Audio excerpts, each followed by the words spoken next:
चारों दोस्त उसी इलाके में थे, मुजफ्फरपुर के इलाके में। विचार किया कि हम लोग सोनपुर मेला देखने के लिए चल दिए चारों दोस्त पांवे पैदल।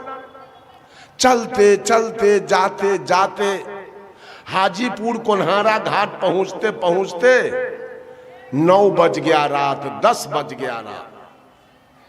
सब लोग चलते चलते थक गए, भूख भी लग गई।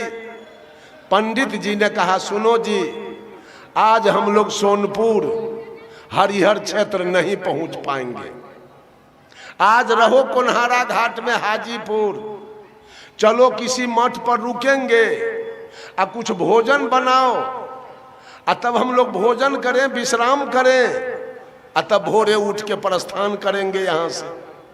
पंडित जी ने कहा कि भात बनेगा, दाल बनेगा, सब्जी बनेगी, भुजिया, पापड़, तिलौरी, बहुत समय लग जाएगा, 2-3 बज जाएगा रात, अब भूख लगी है ज्यादा। कब भोजन करेंगे, कब विश्राम करेंगे और कब प्रस्थान करेंगे? ऐसा करो, ऐसा भोजन बनाओ कि कम समय में बन जाए।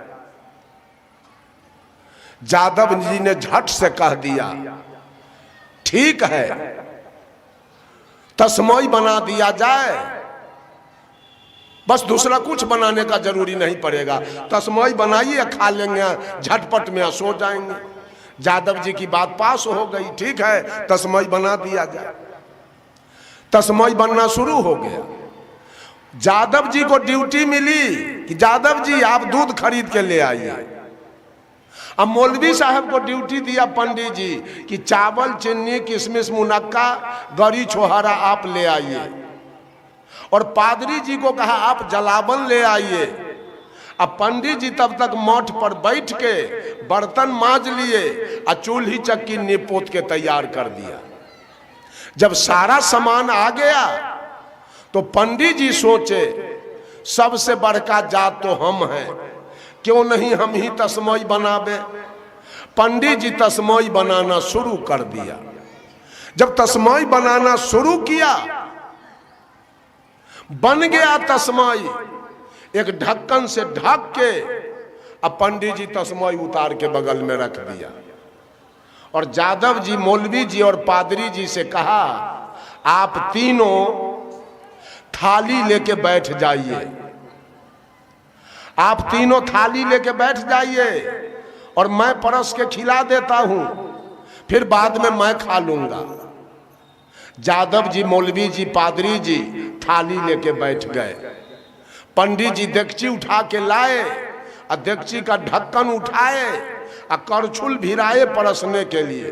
तस्मई का वाष्प निकला, गर्मे गर्म था। तो तस्मई तो इतना बेजोड़ बना हुआ था, इतना गमगम कर रहा था। वाष्प जब पंडित जी के नाक में स्पर्श हुआ तस्मई का वाष्प, तो पंडित जी को लोभ हो गया, भला इतना बढ़िया तस्मई बना के आई जादव जी को, मौलवी को, पादरी को कैसे खिला दे। हम लगाते हैं कोई उपाय कि सारा तस्मई हम ही खा जाएंगे। पंडित जी ने कहा, सुन लीजिए, सब लोगों को एक एक करछुल तस्मई मिलेगा, हम भी एक एक करछुल खाएंगे, और सारा तस्मई स्टॉक में रहेगा। हम ढक्कन से ढक के सीका पर रख देते हैं, और कल भोर में जो सबसे पहले जगेगा और सबसे बढ़िया सपना दिखाएगा, वही सारा तस्मई खाएगा। पंडित जी सोचे, हमसे होशियार कौन है दुनिया में? पंडित से होशियार कौन है? झूठों के बढ़िया सपना दिखा देंगे और सारा तस्मई खा जाएंगे। सब लोग एक एक करछुल तस्मई खा के और बिछावन पर गए सोने। पंडित जी सो गए, मौलवी जी सो गए, पादरी जी सो गए, और जादव जी को तो एक करछुल से कुछ नहीं हुआ। बेचारा बिछौना पर छटर पटर कर रहा था, नींदे नहीं आ रही थी। 12 बज गया रात, जादव जी को नींद नहीं आई। 12 बजे रात में जादव जी बिछौना पर से उठा और सीका पर से देगची उतार लिया और पूरा देगची के तस्मई वृंदावन बिहारी लाल की जय। खा गए यादव जी। आ खलिया डेगची के फिर ढक्कन से ढक के सीका पर रख दिया।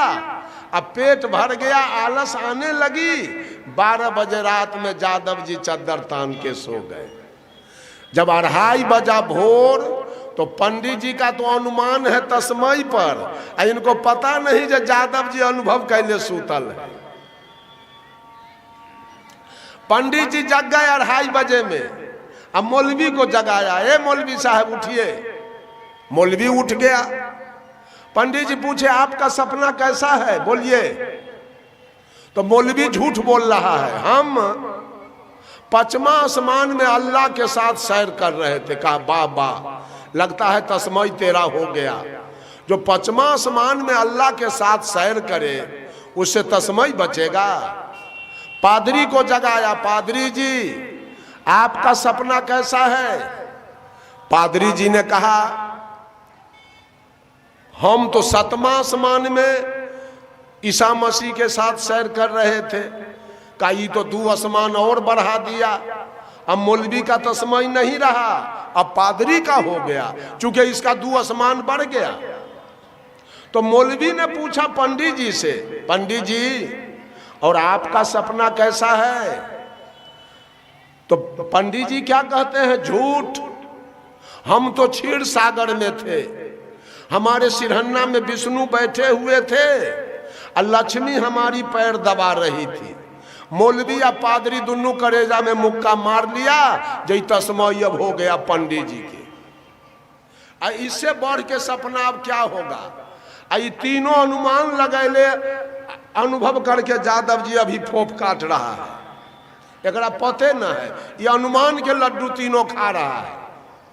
पंडित जी देख लिया कि मौलवी वाला हिस्सा हमारा हो गया, पादरी वाला भी हो गया, एक हिस्सा मेरा है। तो 3 हिस्सा के मालिक हम हो गए। एक हिस्सा के मालिक यादव जी सोया हुआ है, इसको भी जगा के हम पूछ लेते हैं सपना। एक बेर पंगत लगाएंगे। 7 बज रहा है दिन, यादव जी फोफ काट रहे हैं। पंडित जी कहा ओ यादव जी, ओ यादव जी जगिए जगिए। यादव जी धड़फड़ा के उठ के बैठ गया बिछौना पर। क्या बात है पंडित जी। अरे मौलवी के तरफ से तस्मई हमारा हो गया, पादरी के तरफ से हमारा हो गया, एक हिस्सा मेरा है, तो 3 हिस्सा के मालिक हम हो गए। यादव जी कहा जी आप भी अपना सपना बताइए कि हम पंगत लगाएंगे। यादव जी कहा पंडित जी से, पंडित जी हमारा सपना तो कहने लायक नहीं है। कहा कुछ तो कहिए। कहा क्या कहेंगे, आप सोए हुए थे, ये मौलवी सोया हुआ था, ये पादरी सोया हुआ था। कड़ा कड़ा मोच वाला एक खलीफा इतना मोट के लाठी लेके आया और हमको जगाया, ए उठो। पंडित जी उसका मोच देखे और लाठी हमारा प्राण सूख गया। डरे हम बिछौना पर उठ के बैठ गए। और जब बैठ गए तो हमको कहा जरा डेगची उतारो ऊपर से। क्या करे, वो लाठी के डर से, मोच के डर से ऊपर से डेगची हम नीचा उतारे। और जब नीचा उतार दिए तब हमको कहा खाओ। हम कहा सुनिए, हम 4 दोस्त हैं, हम यादव जी हैं, एक पंडित जी है, एक मौलवी जी है, एक पादरी है। और सब तस्मई हम खा जाएंगे तो सब सवेर में कपर फोड़ौल हो जाएगा। हम तस्मई नहीं खाएंगे।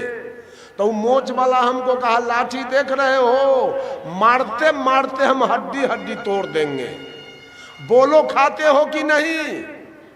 पंडित जी पेट तो हमारा 1/4 में भर गया, लेकिन वो मोच के डर से या लाठी के डर से लागल सारा तस्मई हमको खाना पड़ा। यही तो हमारा सपना है। पंडित का चुप, बेवकूफ कहीं का। अरे जिस समय वो मोच वाला लाठी वाला आया तो हम लोगों को जगा लेना चाहिए ना। यादव जी कहे पंडित जी आप तो कमाल की बात करते हो भाई। ये मुसलमान था 5वां आसमान में, ये पादरी था सतमा आसमान में, आप थे क्षीर सागर में। इस जगह ने हम पचमा आसमान जाते कि सतमा आसमान जाते कि क्षीर सागर जाते कि डंटा खाते कि खीर खाते। तस्मय कौन खाया? अनुभव करने वाला, अनुमान लगाने वाले तीनों जहन्नम में चले गए। आज तक हिंदू, मुसलमान, सिख, ईसाई भगवान का अनुमान लगा रहा है। हिंदू का अनुमान है भगवान पूरब में है, मुसलमान का अनुमान है अल्लाह पश्चिम में है, सिख का अनुमान है भगवान गुरुद्वारा में है, ईसाई का अनुमान है भगवान गिरजाघर में है। कहाँ भगवान बैठा है? सारे लोग अनुमान के लड्डू खा रहे हैं। कबीर अनुभव की बात करते हैं, कबीर अनुमान की बात नहीं करते हैं। समझ लीजिए, अनुभव वाले पाएंगे, अनुमान वाले जाएंगे। उनको कुछ न मिलेगा इस दुनिया में।